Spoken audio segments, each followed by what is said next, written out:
all of you, and I think we got everybody. We're going to go ahead out of respect for time and thanking all of you for joining us. And we're going to go ahead and go into our program for tonight. And so, Victoria, if you want to go ahead and share.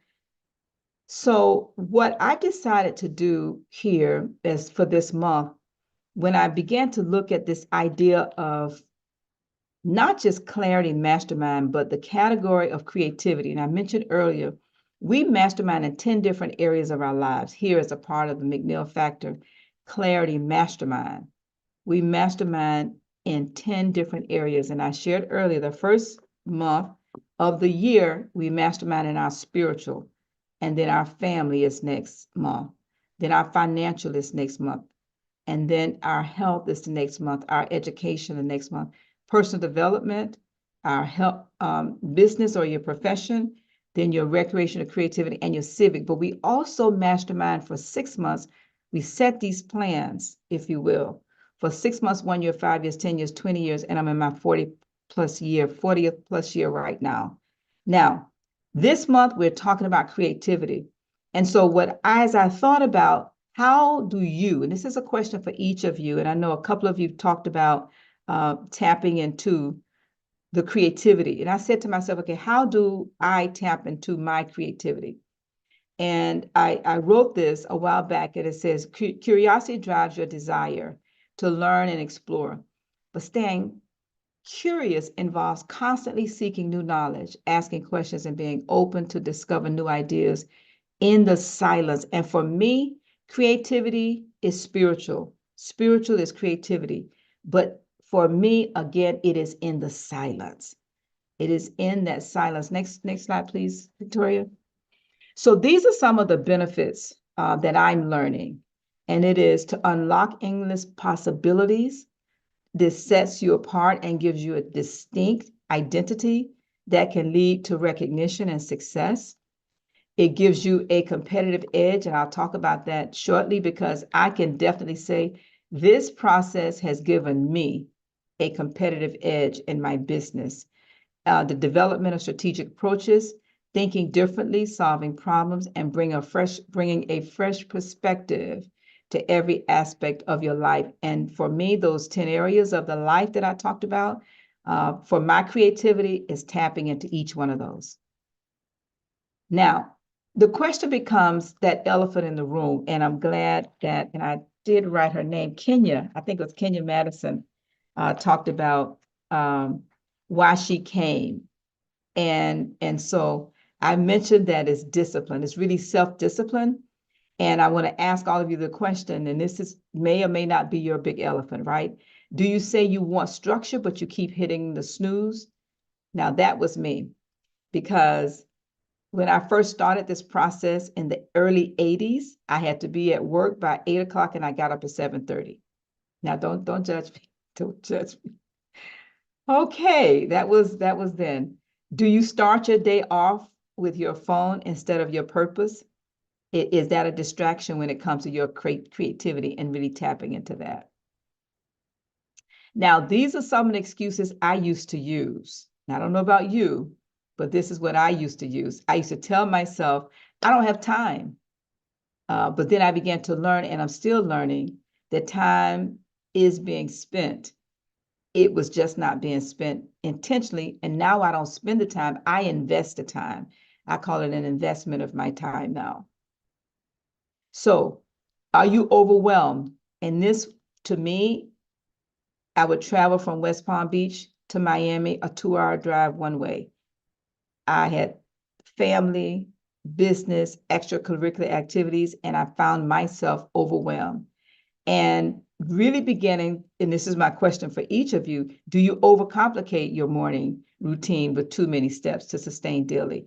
Now, I talk about the morning routine. For me, creativity begins, it doesn't end with the morning, but it begins with my daily routine, and it matters. And I'd like to challenge each of you to think about, what is it that you do? And if you have a pen or pad or even your phone, I'd like for you just to answer some of these questions, because when you think about what's most important to you, I don't think there's anything really, maybe salvation, but I don't know if it's anything more important to you than you. So we invest in everything else and we do it routinely. But are we willing to invest in ourselves and this creativity? So I have what I called a daily date with myself. And I actually wrote a book. We'll see that shortly here on the screen. And this is what my daily date with myself looks like. It is rising early. I actually have Victoria, we didn't talk about this, and Michelle, if you're still on, we can put this in the chat. I have a mastermind group called Early Risers. And all we do is just, well, it doesn't matter what time you get up. Some people talk about the 5 a.m. club. Well, I did that years ago because when I talked about getting up at 7:30, having to be to work at 8, when I started my first mastermind group, we met every single Saturday at 7 and we had homework to do. And we talked, Dr. Lowe asked me about the Think and Grow Rich book. We would read Think and Grow Rich and then we would come together and we would discuss it every single Saturday. And I knew that if I had not done my homework, which was to read that section in preparation for the meeting, that I had to get up a little bit earlier because I did not want to be embarrassed by those ladies by showing up and having not done my homework. So instead of getting up at 7:30, I started getting up at 7 o'clock. But the more we met and the more I set goals for myself, I realized that 7 o'clock was not enough. I needed to get up at 6:30 and then 6 o'clock and then 5:30. This is me. This is my, I go to bed very, very early, but I'm an early riser.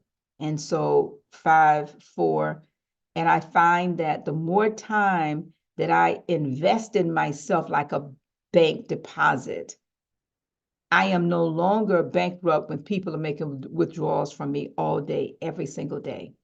And I challenge each of you to consider yourself as a bank deposit. People have ATM cards to your life, to your business, and they're just making withdrawals every day, every day, every day. Creatively, what are you investing in yourself? So this is my creativity exercise. This is what I do every morning creatively. I'm an early riser, prayer, breathing, journal. I write like Doretha, the self-confidence formula. I take my vitamins, I water, stretch, and then I walk daily. Whether I'm traveling or not, I still do that.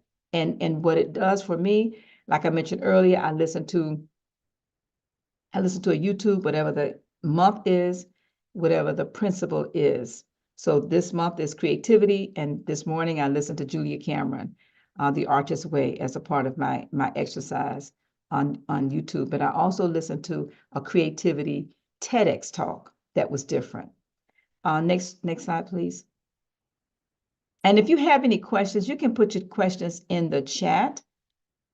You can put your questions in the chat, and if we can get the early risers and put that in the chat, would be great. The secret of your future is hidden in your daily routine. Mike Murdoch said that as a part of, what I call my daily date with myself. Next slide. The daily date with yourself, prayer. And I just will walk through each of these just very quickly. Prayer is not asking. Prayer is putting oneself in the hands of God and his disposition and listening to his voice in the depth of our hearts. And Mother Teresa said that. Now, breathing, usually when I pray, I usually pray for the breath. And I thank God for the breath because I believe that we take so for granted. And I'm reaching down in my bag to just pull out the actual book. It's called A Daily Date with Myself. And this book I talk about, it's just a journal, and it starts with just opening up with empty pages, 3 empty pages, to just handwrite whatever's top of mind. This is tapping into my creativity, right? To just handwrite, and I call it a brain dump. And then from there, from writing that, we can go to the next one, please. Now, these are my journals, and this is not all of them. This is my office. And as I was cleaning out my old office, moving into a new office that we purchased, I had boxes of these, and these were just some of them. And the lady in my office, she had stacked them up. And when I looked at them, it dawned on me that this is a picture of what I do every single day. And these were just some. Oprah said that keeping a journal will absolutely change your life in ways you've never imagined. And so, as a part of how I tap into my creativity, I journal. And that's also a part of why I wrote this journal book called A Daily Date with Myself. And in it, and I just turned to this page, it just gives a date, day and date, the time and the location of wherever I am. And so even though I use journals like that, I wrote this journal as a way others can just have a simple way to tap into your own creativity, because this is what happens for me. That's the first page is just an empty pages. And then I have a page called opportunities. And I ask the Spirit, God, every day to give me 10 opportunities. And I just write 1 through 10 on the number. And then I just call what I call sitting for ideas. And we'll talk about that in a minute. I just sit for ideas. And as ideas come like memes, I find that if I don't capture them very quickly, they're gone. So what I began to do as ideas come, I write them, write, but I number them. And over the years, I am finding that it's not just a matter of numbering them. What I've now started to do, because I have 5 businesses, as an idea come, I will write the idea, the opportunity, which is different than idea for me. I'll write the opportunity, and then I'll write next to it, which company is that opportunity for? Which company is that opportunity for? And then I do that from 1 to 10. Sometime I might get 5 opportunities, sometime I may get 15, but I write the number from 1 to 10 first. Now, next is the self-confidence formula. I literally write this every single day, and journals of it. Not those journals, but there are a different set of journals for the self-confidence formula. And in the self-confidence formula, when I write it, as ideas come, and this is just me, I turn the page, and then I would write on the page, on the back side of that page, any ideas. And I don't know if you can see this, because I hadn't planned on doing this, but this is an example of what that looks like. So here's a page of my self-confidence formula. The page is turned out. This is a page. And as ideas come, I write in the margin. As ideas come, I write on the back of the page. Now, this is how I tap into my creativity. Any ideas, thoughts that come up while I'm writing this formula, I capture them. Next slide, please. Now, a daily date with myself also includes vitamin. I'm in my 70s. Yes, I'm in my 70s. And I learned early on, as a part of this process, that supplements, vitamins, oils, all of these different things that octarians do to remain healthy, weight-bearing exercises, all of these things, water, lots of water, cut back on the sugar, cut back on the salt. Take care of your body is the only place you have to live. And that's a quote from Jim Rohn.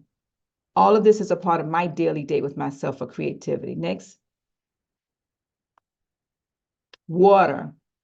Hydrate your body, elevate your energy, and let your life flow with abundance. Water. Next.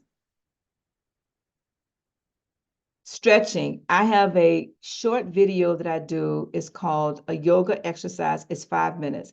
And it literally took me years to do the entire exercise. Took me, yes. And maybe we'll put that in the chat. We'll do that for the membership. Okay, next slide, please. I walk every day. Even when I travel, I have a place that I walk every single day, and it's very early in the morning. For me, I'm an early riser, and it's very well protected with police roving, and so I do not take the excuses. An early morning walk is a blessing for the whole body, the whole day. Henry David Thoreau. a quick story about walking. Because I walk every day, I was blessed to go to Japan last year with a group, the Greater Miami Chamber of Commerce. And I took walking clothes and did not realize that the weather was going to be like 30 degrees in the morning. And the first day I got up, I was so tempted to go back inside. I walked outside and it was obvious I was totally underdressed. And I had to decide, do I use the excuse that I'm not prepared, or do I go back in and put on real clothes and walk anyway? And by the time I went on inside and put on other clothes to layer myself, not to use the excuse to walk, I got to the door and there were others who were also planning to walk that turned and went back, and one other person walked with me. And I say that because I don't want to take or make an excuse for why I cannot walk. And our walk is great, but do you do you do any grounding? Catherine Lowe, come back to it. Yes. But I did not want to use any excuse for why I could not do the exercise. Okay. Now, this is what I call sitting for ideas. In the book, Think and Grow Rich by Napoleon Hill, you can go to the next slide. These are some examples, and then I'm going to come back to the book. These are examples that have come out of sitting for ideas. What does it mean to sit for ideas? I mentioned that when I wake up in the morning and I begin these exercises, and sometimes they're in different order, but it basically, I sit. And this came out of an exercise that I read from Think and Grow Rich, and we'll look at the pages shortly. But a guy by the name of Elmer Gates was paid thousands of dollars by corporations to do nothing but just sit for ideas. And I read this years ago, and we're talking about creativity and how do I tap into my creativity. He was paid thousands of dollars by corporations to just sit for ideas. And he had this room in his home that was totally black, no light anywhere in the room. And it was only a table and a chair and a pad with a pen. And he would sit there for hours in that dark place, and he would do what he called sitting for ideas. And as I began to think about that years, many, many, many years ago, I said, well, it's simple. It doesn't cost anything. Why don't I just, in a meditative state, just sit? These are some of the benefits that have come out of the sitting. This is one of the books that I wrote, gosh, almost 20 years ago, called How to Raise a Baby Billionaire. My youngest daughter was a result of that. Next slide, please. This is a book that my granddaughter wrote. It's called Raja Neal, the Early Reader, and she wrote this at age 6. This year, she wrote her second book at age 9. Next slide, please. Because I also teach her to sit for ideas. And so one Sunday, we had come from church. We were sitting awake across from each other, just the two of us. And she said, I have this idea, Grandma. I say, okay, what? She said, my brother wrote his first book at 9. I want to write my second book by 9. She was 8 years old at the time. And so I said, okay, what do you want to write about? She said, I want to write my diary. Now, for those of you that have children and grandchildren, I'm trying to keep a straight face because I'm thinking to myself, you're only 8 years old and you want to write your diary. Well, she normally would read 100 books a year since age 4 plus. And so I didn't have that, I wanted to ask the question, but I was just silent, and she kept talking. She said, I want to write my diary, and I want to do it like my brother did his ABCs of technology. I want to write mine using the ABCs. And then she sat there and took a napkin, asked me if I had a pen. She took a napkin and she began to write, A is for blank, B is for blank. And she sat there and almost wrote every alphabet, sit in that sitting. And then she had the outline for this book. And so again, each morning I'd have her sit while I'm sitting when she's visiting, and she would creatively come up with stories, real stories from her own life. And I gave her a formula. I said, listen, make a point, tell a story, and a quote. And every single page, she did that. But what she also did was she left a blank page for the children who were reading it to write their own diary by ABCs. And so this is another example of sitting for ideas. This is a set of books that I wrote, again, from Sitting for Ideas on how to mastermind. And each morning, as a part of our masterminding from the 1980s, I would write ideas of things that we could do as a part of our mastermind to make it better. For example, for those of you that are familiar with the book Think and Grow Rich, it doesn't matter which version you have. I have a number of different versions. I'm blessed to actually be in this version of Think and Grow Rich. Mike talked about testimonials, and as he continues to read, he'll get to my testimonial in the book. But as I read this book, ideas would come, and I'm going to share a couple of these ideas and how I've actually executed them from sitting from ideas and creatively crafting these ideas into real, tangible products and services that some of you are familiar with. Next, please. My daily date with myself, I just talked about that. And that also came from the sitting for ideas, because what I began to learn is that my journaling took on a life of its own. And this is what it looked like. The first few pages were blank. Then I did the opportunities. And then at the bottom, I would write 2 or 3 things of lessons that I've learned. And then the next page, I would just write 2 or 3 things of what am I thankful for. And then 2 or 3 things, what are the desires of my heart. And just from a blank sheet of paper, I realized that my journaling creatively started taking on categories. And so I then just began to put the categories on the page to come up with ideas and things that I could implement. Now, thousands of them later, some I did, some I did not. But just a mere fact, I began to get in the habit of capturing them. This is a book that I wrote called Today. It's called This is Living, Your Daily Journal of Life Lessons. And I showed you one of the pages here where in my journal, as ideas would come up, so that I don't lose it, I would turn my paper sideways and I would write in the margin. And I would just start with the word today. And inside this book, I've written thousands, literally thousands of just today quotes. And so this journal book just starts with the today, and then it's just a blank journal at the bottom. But it tells you whatever it was, that is my quote for that particular day. This is the last book that I wrote from sitting for ideas. Again, creativity. It dawned on me, I started a book with Dr. Mia Merritt in our first mastermind group. I started writing about our journey as the first mastermind group in the early 1980s, in the early 1980s. But I put the book down because I realized that I could not tell a story I had not lived. Well, last year, I picked that book back up after almost 20 plus years, literally.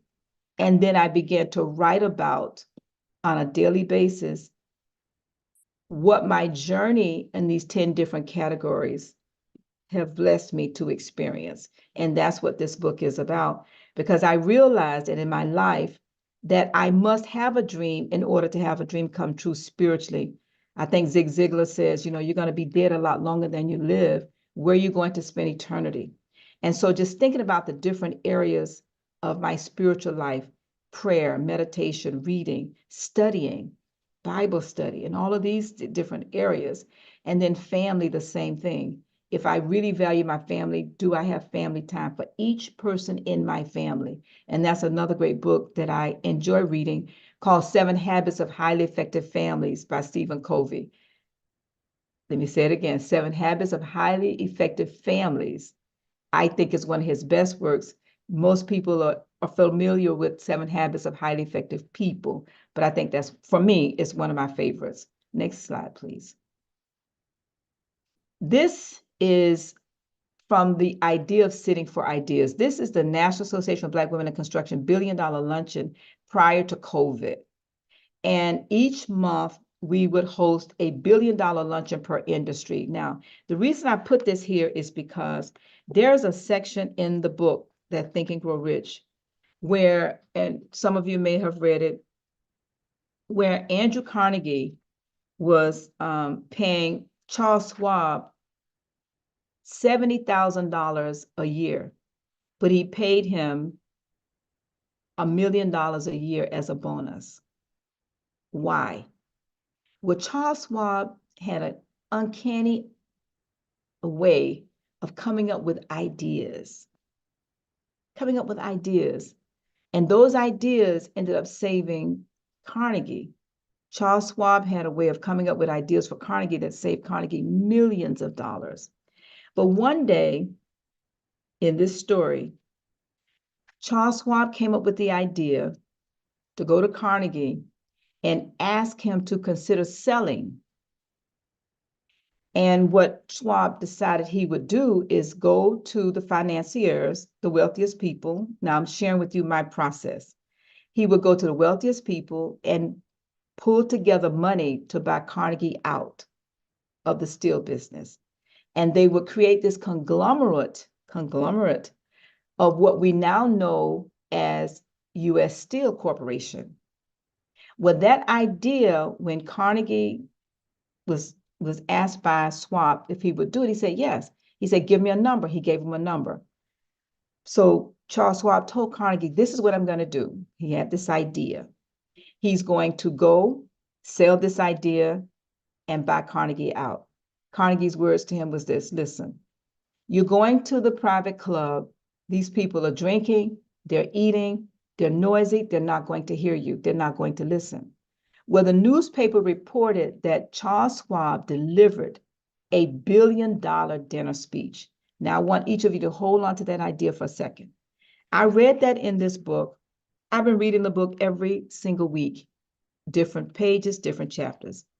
But it wasn't until that one night when I read this story and I said to myself, if Charles Schwab can do that, just because I'm small and I'm a small business does not mean that I should think small.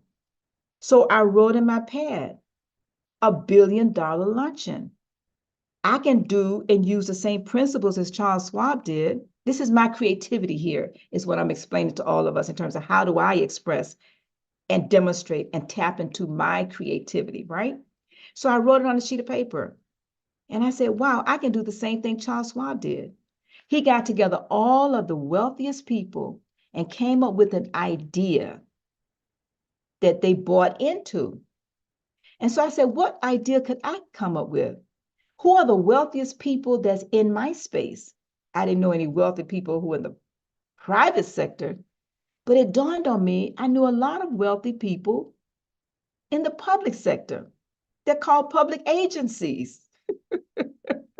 So I came up with this idea to separate each industry and invite in person the agency to share with me their billions of dollars.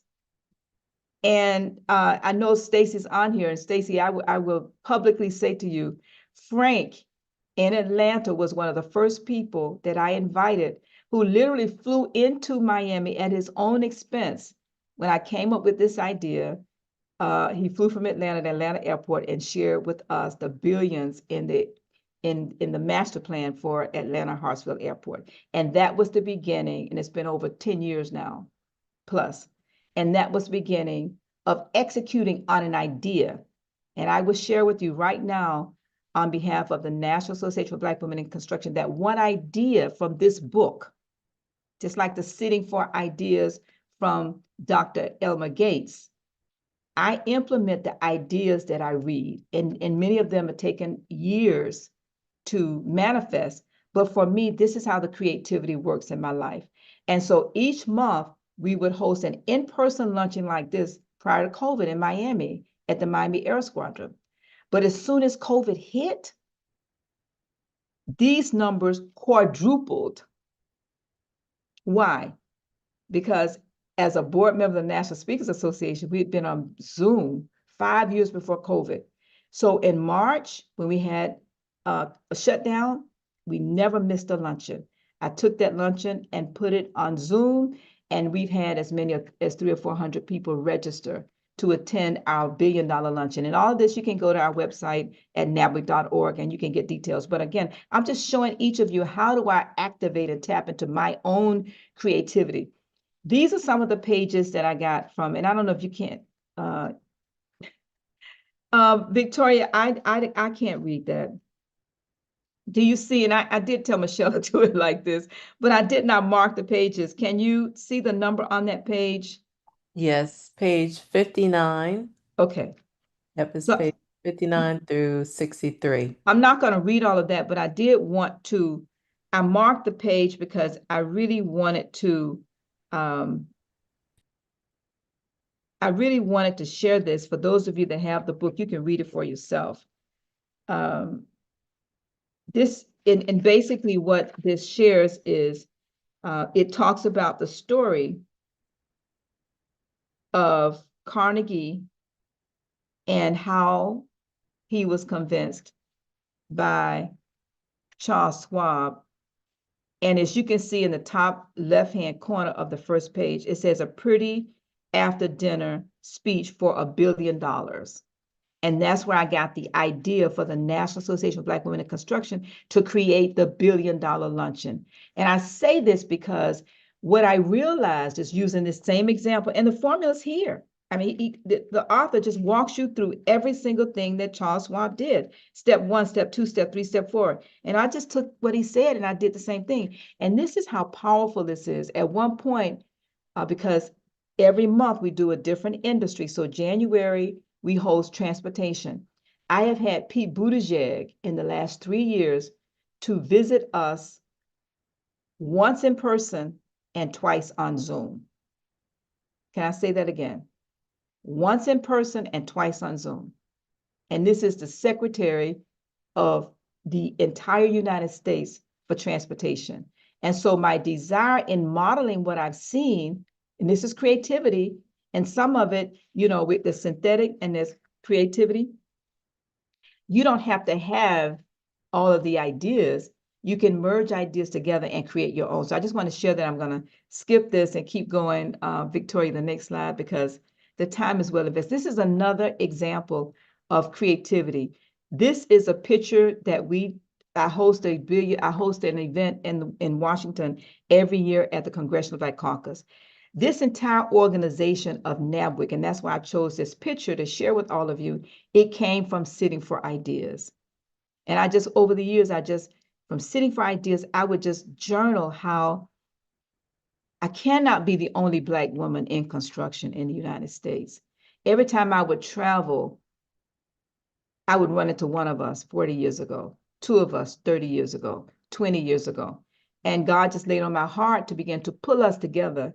And again, sitting for ideas, ideas, ideas, ideas. And this is one of the ideas that I had, to do a reception at the City Club. And we've done this reception now 15 years at the City Club of Washington. Last year, we had 4,000 people registered and almost 1,000 showed up. We changed the date from Thursday to Wednesday this year, and 3,000 people registered. And the number you see here, the same number is above us, sitting in chairs, watching a presentation. And so this was 2 weeks ago in Washington, D.C. as a part of the Congressional Black Caucus. But I put this in here because this idea came from just sitting for ideas over the years.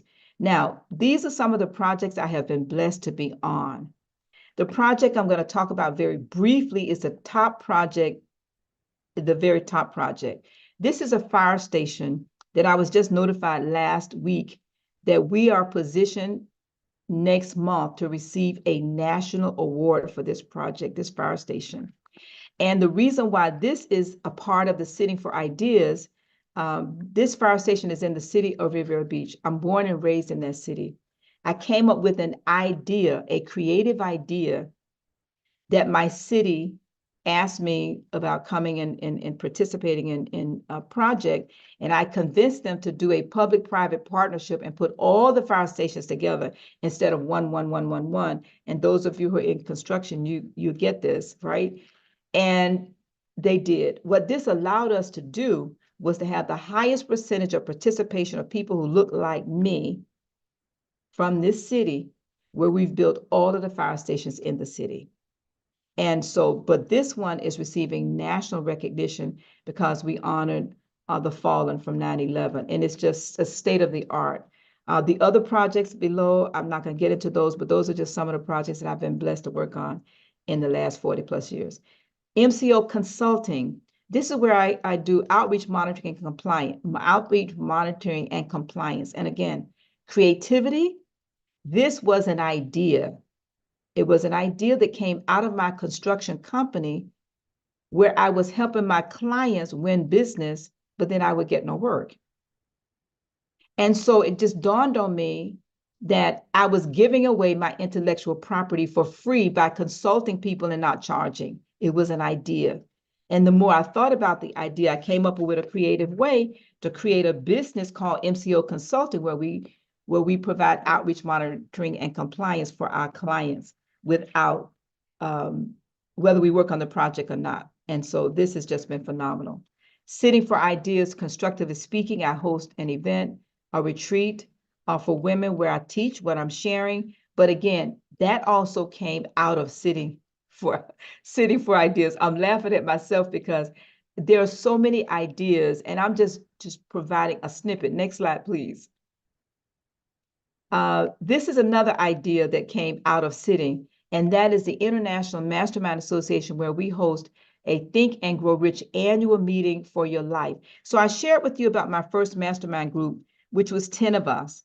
10 of us turned into 20, and then we started Investment Club. That was another idea that came out of the creativity, if you will, because we realized, at least I realized in my life, that I have an undergraduate degree in accounting, a master's in finance. I have 2 general contracting licenses, but I knew absolutely nothing about saving or investing.